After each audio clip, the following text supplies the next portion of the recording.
flash flood warning. Yep, they sent him a report.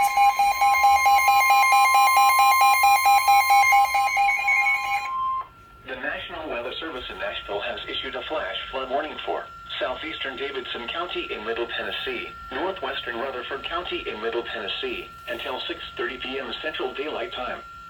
At 3:30 p.m. Central Daylight Time, Doppler radar indicated thunderstorms producing heavy rain across the warned area.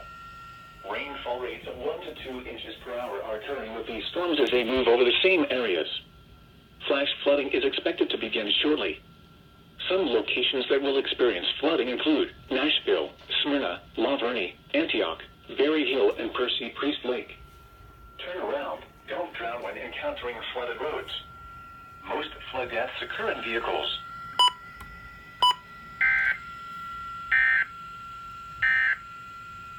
You're listening